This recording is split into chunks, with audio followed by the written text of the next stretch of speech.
Hey everyone, it's me E and welcome back to my channel. Today's video is going to be a review of the Finch self-care app. I don't know about you, but I got a ton of ads for this and eventually I succumbed to them and I downloaded the app, which is free, so I've not spent a dime on this. Also, I'm giving myself a manicure. I'm doing this Christmassy manicure with this Zombies 4 nail polish that my mom bought me. Okay, so the Finch self-care app I use for goal setting. Mostly, I used to write everything down in a planner, but I got annoyed with having to write the same things down over and over and over again. With this, I can basically schedule it out. So every Tuesday and Thursday, I clean the kitchen. Every Monday and Friday, I clean the bathroom, so on and so forth.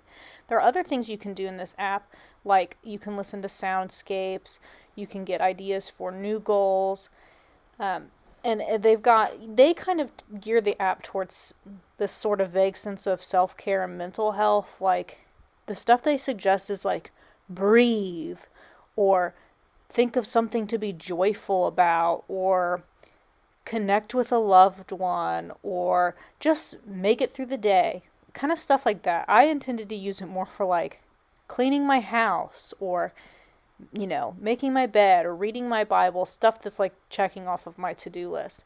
They have stretches, they have focus timers, and then they have breathing exercises. I've done a few of their breathing exercises before. I do like to do breathing exercises sometimes before I go to sleep. They also want you to like log your mood, and there's a ton of stuff. There's like visualization exercises. Like I said, I feel like the ads for this app are geared more towards your to-do list, and self-care and mental health being more related to staying on top of your personal goals. But basically, the motivation of this app is, right, it not only stores your goals in your to-do list, but it also motivates you by having you take care of this little virtual pet. Mine is named Pongo. You can name your pet whatever you want to name it. And whenever you complete activities, including these little quests that I'm showing you right now, it gives you these things called rainbow stones. And with those rainbow stones, you can go shopping for new outfits for your pet or new furniture for their room. You can buy like hair dye for them, basically. So you can change up how your little pet looks. And then like you can make them travel. So what your pet does is like you have to get a certain amount of quote unquote energy. You get energy for completing tasks as well. So you get energy and rainbow stones. Rainbow stones are the currency. Energy is like, I guess, energy for your pet. I don't know. Once they get enough energy, they'll go on an adventure. And so like it's not just about dressing them up and decorating their house. It's also about like developing your pet. So right now, my pet is a teenager. He started out as a baby.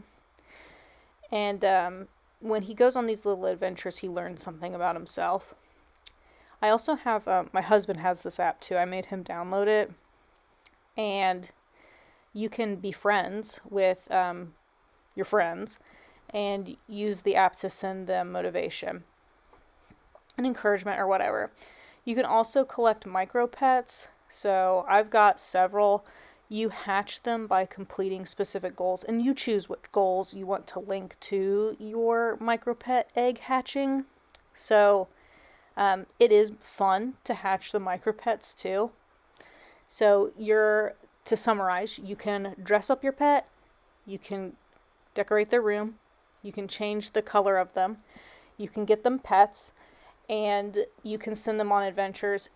And on those adventures, they'll learn something, and usually learn something about themselves too. So, like, for instance, the beginning of this video, Baby Pongo, I call him Baby Pongo still, even though he's a teenager. He learned that he does not like the story of Cinderella, which is funny. He also hates milk, but, like, the things he does like, it's just so random. And it is very cute and fun. So, in my opinion, the app has just enough to keep you motivated. So like I find the outfits motivating. I find the furniture motivating. I find the adventures motivating. I just like checking off a checklist, and it's very good at being a checklist.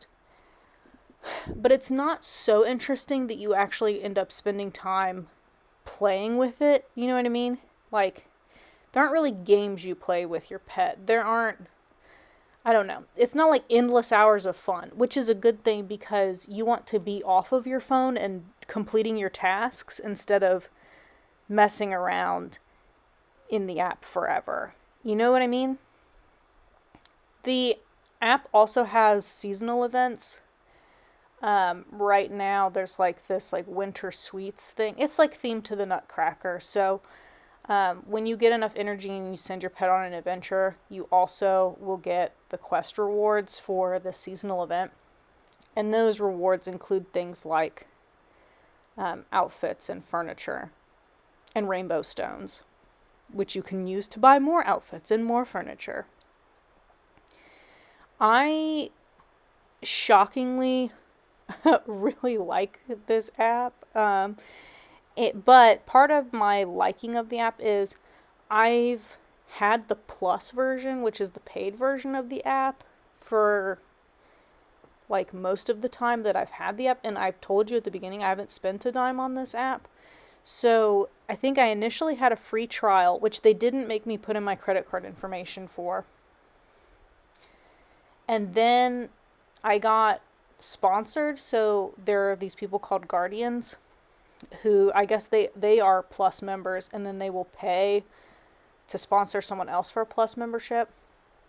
So I got sponsored by a Guardian for the month of November, and then in this month, the current month of December, just the developer of the app gave me the plus version for free.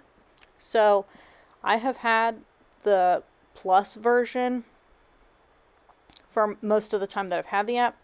I don't know if I didn't have the plus version, if I would enjoy it as much. I don't know. They have different tiers of pricing. It seems like you can say, I can't afford that, and they'll offer it to you for cheaper. At least I saw that one time when I was looking in the app. But the reason that plus is better is it gives you more clothing options and more rewards from your quests. But anyway, I would recommend this if you need a good to-do list. And I would also recommend the Zombies 4 nail polish. So thanks so much for watching and have an awesome day. I'll see you in the next one. Bye!